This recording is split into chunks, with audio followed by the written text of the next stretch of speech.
Šī ir Parīze. Tas ir uzlasums tetedistē gads. Pilsēta, kur gaisma sadzīvo ar tumsu. Spožas gaismas apspīd grandiozos bulvārus. Bet aiz šī spožuma slēpjas tumsa. Šaurajās ieliņās dejo ēnas. Nabadzība un izmisums nomāca aizmirstos. Šeit valda ļaunums. Gaiss ir pilns ar noslēpumiem. Šī ir Viktora Igo Parīzes noslēpumu pasaule. Šis ir ceļojums uz Parīzes tumšo sirdi. Ceļojums cilvēka dvēseles tumšākajos nostūros. Esi gatavs šokam. Esi gatavs pārvērtībām. Tu nekad vairs nebūsi tāds pats. Brei, Taimīm.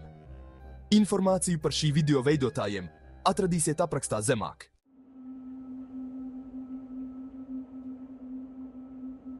Visi čukst tumšajās ielās. Rodolfs, viņi saka. Viņš patiesībā ir princis, bet neviens to nezina. Viņš cīnās pret netaisnību. Viņš ir varonis aizmirstiem cilvēkiem. Viņš nes gaismu Parīzes tumšākajās vietās. Kādu dienu Rodolfs satiek Guarsu. Viņa ir jauna sieviete, kura vēlas labāku dzīvi. Viņu ceļi krustojas, un viņu dzīves mainās uz visiem laikiem. Bet jābūt uzmanīgiem.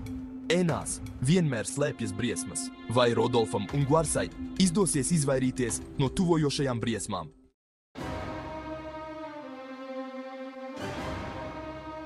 Tas ir Rodolfs, Žernšteinas grāfs. Viņu ieskauj bagātība un greznība. Tomēr viņš atrod savu īsto vietu starp aizmirstajiem. Lai redzētu pasauli viņu acīm, viņš uzliek masku. Lai slēptu savu identitāti. Lai pārvietotos nemanot, viņš kļūst par ēnu. Nakts ēnās ir dzirdams čuksts. Cilvēki viņu sauc par taisnības garu. Viņš ir viņu aizstāvis, viņu atriebības eņģelis. Izmisumā viņš ir viņu pēdējā cerība.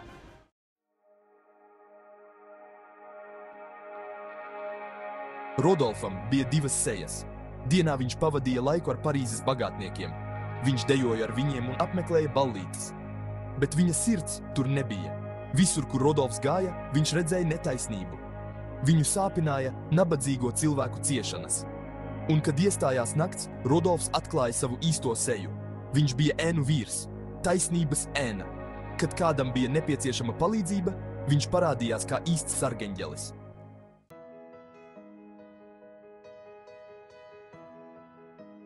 Zelta sirds. Rodolfam piemita spēcīga taisnīguma izjūta. Viņš redzēja Parīzes iedzīvotāju ciešanas. Noziedznieki un bagātnieki viņus apspieda. Rodolfs nevarēja palikt malā. Viņam bija jādarbojas. Tas viss viņam sagādāja sāpes. Viņš aizstāvēja vājos. Viņš bija viņu balss tumsā. Viņš bija viņu varonis.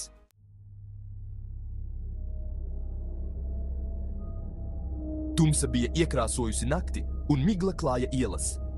No slapjajiem bruģakmeņiem vēdmoja dīvaina un skumja smarža. Rodolfs, tērpies tumšā apmetnī, devās cauri šaurām ieliņām. Viņš uzmanīgi ieklausījās apkārtnes skaņās, pārvietojoties piesardzīgi kā mednieks. Viņa medījums bija bīstams noziedznieks, ko sauca par burvi, ļauns cilvēks, kas apdraudēja vājos un nevainīgos. Un viņa nākamais upuris bija tikai 16 gadus veca meitene, ko dēvēja par ielu puķi. Trausla meitene, kas centās izdzīvot netīrībā un nabadzībā, gluži kā maiga puķe.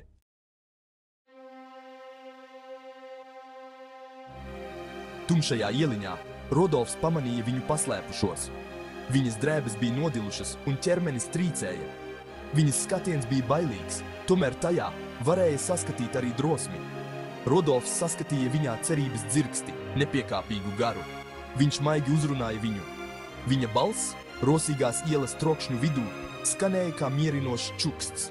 Viņš izrādīja viņai laipnību, kas šajā nežēlīgajā pasaulē bija reta parādība. Viņš apsolīja viņai savu aizsardzību, un tas bija patiess solījums.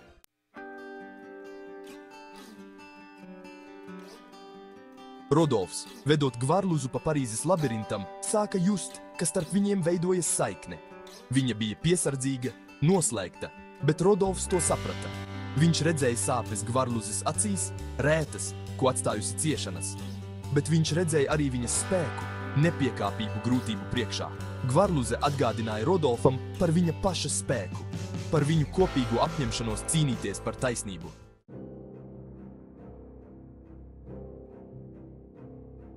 Šis ir tas, kurš moka. Cilvēka izskatā terpies ļaunums, kura ēna vien jau sēj bailes tumšajās Parīzes ielās. Viņa vārds ir tikpat tumšs kā viņa darbi, vārds, kuru pat visļaunākie noziedznieki čukst tikai bailēs. Viņš ir sāpju meistars, kura tieksme pēc asinīm liek asinīm sastingt dzīslās. Viņa metodes ir nežēlīgas, sots, ātrs un nesaudzīgs. Viņš barojas ciešanām, smejoties šo asarām. Viņš ir mednieks, glūn vājos un atos, atstāj sevis viens salaumeņus un izdzis dzīvības. Viņš ir cilvēka izskatā, ausmas iespiežas pilsētas nosūtī.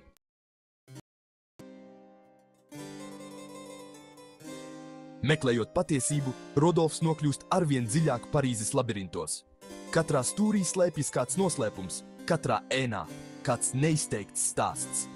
Rodolfs ātri vien saprot, ka ļaunumam ir daudz seju. Tas slēpjas aiz smaida un laipna skatiena. Un tas atrodas ne tikai tumšajās ieliņās, bet arī negaidītās vietās. Pat bagātnieku greznajos salonos, kur valda smiekli un viegla saruna. Aiz spožuma un pārpilnības slēpjas puve, ko maskē viltus pilnība. Viņus vada alkatība un mantkārība. Katra darījuma, katra smaida aizmugurē slēpjas savtīgi nolūki. Viņi izmanto nabadīgos, barojas no viņu vājuma, lai kļūtu vēl bagātāki. Viņu bagātība celt uz ciešanu pamata. Katra zelta monēta aptraipīta ar strādnieku sviedriem un asarām. Rodolfs viņus vēro. Viņa sirds kļūst arvien smagāk. Katra netaisnība stiprina viņa apņēmību. Viņi neredz ciešanas, ko rada. Viņi novēršas no patiesības, izvēloties neredzēt. Viņi nedzird nevainīgo saucienus pēc palīdzības.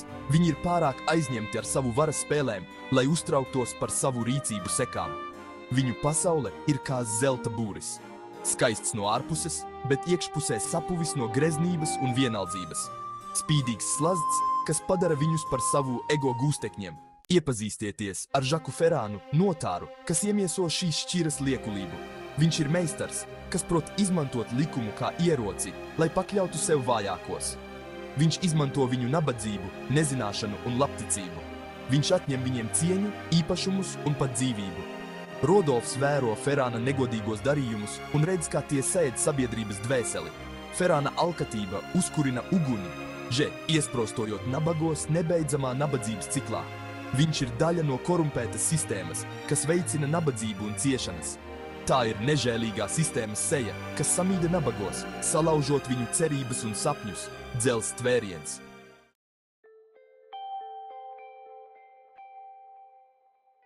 Trešā daļa – pretestības sākums. Bet Rodolfs negrasījās padoties.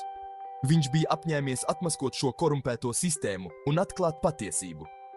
Izmantojot savu naudu, ietekmi un paziņas, viņš cīnījās par taisnīgumu. Viņš kļuva par balsi tiem, kam tā bija atņemta.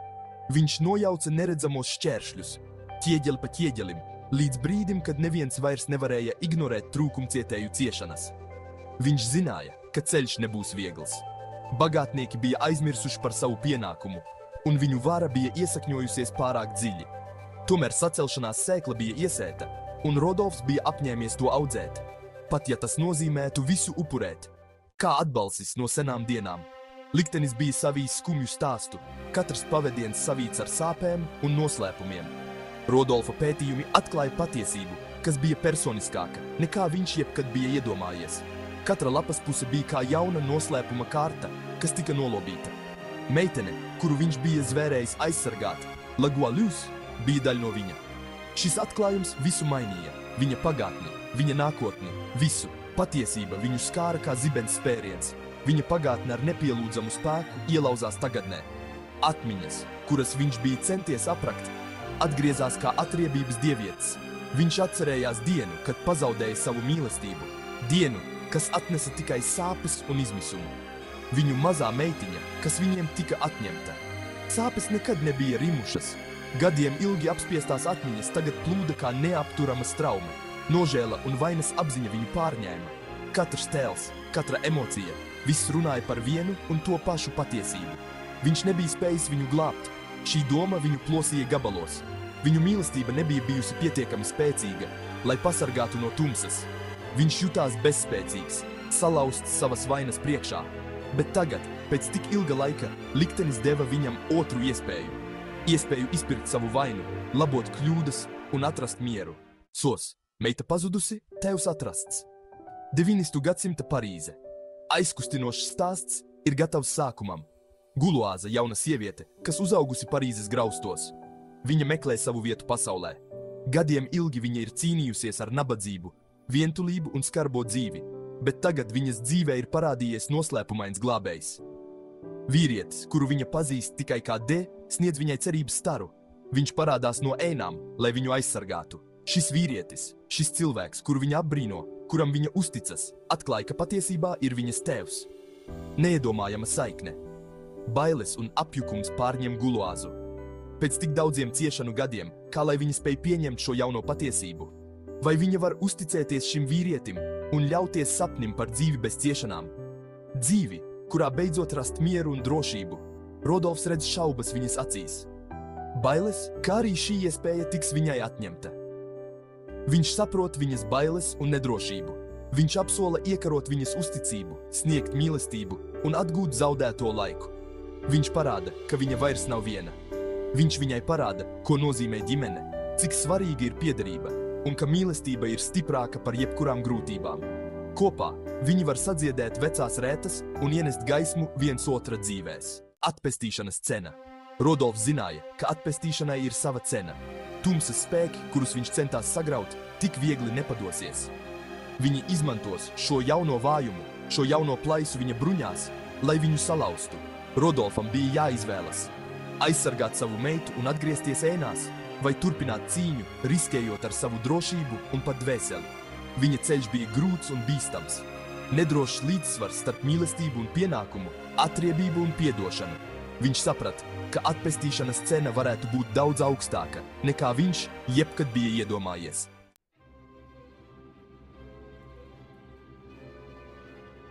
Šī ir Parīze, kurā mīt gan posts, gan krāšņums. Šis ir stāsts par tumsu un gaismu, par izmisumu un cerību. Ežens mums atklāja 19. gadsimta Parīzes patieso seju. Viņš parāda milzīgo plaisu starp bagātajiem un nabagajiem, starp labo un ļauno. Rodolfa ceļojums ir spilgts piemērs tam, ko spēj paveikt viens cilvēks. Viens cilvēks, kuru vada līdzjūtība un tieksme pēc taisnīguma, var mainīt pasauli. Viņš nebaidās ienirt pašos tumšākajos nostūros, lai cīnītos pret ļaunumu. Viņš sniedz cerību tiem, kurus sabiedrība ir aizmirsinājusi. Viņa rīcība iededz liesmu cilvēku sirdīs. Liesmu, kas apdraud netaisnības pamatus.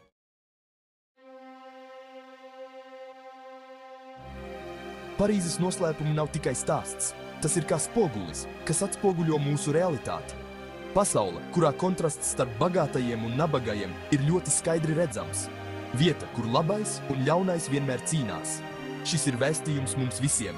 Atcerieties, ka katram no mums ir loma taisnības meklējumos.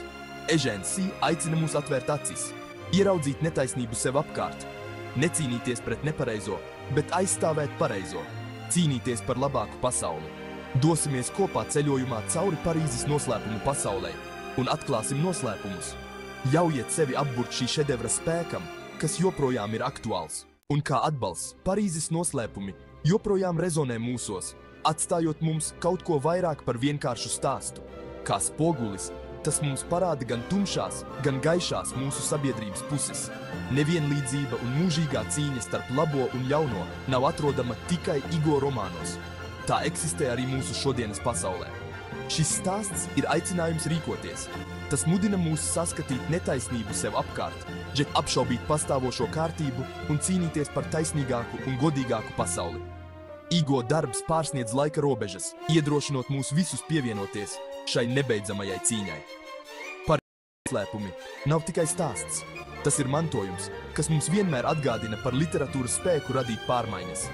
Ienirstiet Parīzes noslēpumu dzīlēs, atklājiet apslēptos noslēpumus. Izbaudiet šī darba mūžīgo spēku un ļaujiet vaļu savai iztēlei. Paldies par klausīšanos! Ja jums patika šis ceļojums cauri Parīzes krāsām un ēnām, spiediet patīk pogu, abonējiet kanālu un dalieties ar to ar citiem. Jūsu atbalsts dod mums spēku radīt jaunus stāstus. Pievienojieties mūsu kopienai un dalieties ar šo stāstu, izmantojot pogas ekrānā. Nospiediet patīk, abonējiet un dalieties!